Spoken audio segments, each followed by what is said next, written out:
Արժեքների տարբերություն։ Կարապետյանների մոտ բարեգործություն է, Փաշինյանի եւ նրա թիմի մոտ ճոխ ապրելու ցանկություն։ Ասել է, թե պետական բյուջեից միլիոնավոր պարգևավճարներ սեփական գրպանին։ Մեկը տալիս է ու ստեղծում, մյուսը վերցնում ու վայելում։ Ես ամսական, եթե չեմ սխալվում, 1.5 միլիոն դրամի չափով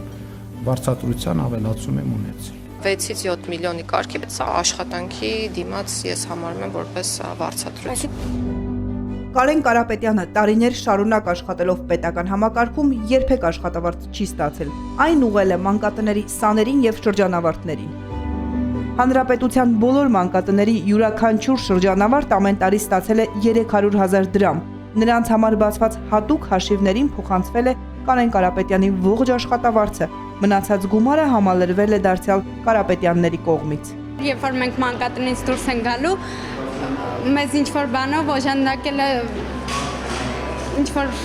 օգուտ կտար ու շատ շնորհակալ են կազմակերպիչներից։ Բարերարները շարունակական կապի մեջ են շրջանավարտների հետ, հետևելով նրանց կարիքներին եւ խնդիրներին։ Այս նախաձեռնությունը եւս մեկ անգամ ցույց է տալիս, որ մենք մենակ ու անտեսված չենք մեր կյանքի ամենակարևոր փուլում, ասում են Կարապետյանների ուշադրության կենտրոնում հայտնված երիտասարդները։ Ռադիոտեխնիկ եմ ուզում սովորեմ, կներդրեմ ուսման վարձի ուսման համար։ Մանկատուն ավարտելով այդ օգնություն է ինձ նոր կյանք սկսելու համար։ Բարեգործությունն այս դեպքում ոչ միայն աջակցություն է, այլև հոգատարություն, ջերմություն ու վստահություն, հավատ ապագայի հանդեպ, ինչի կարիք ամենաշատն ունեն մանկատանը մեծացած երեխաները։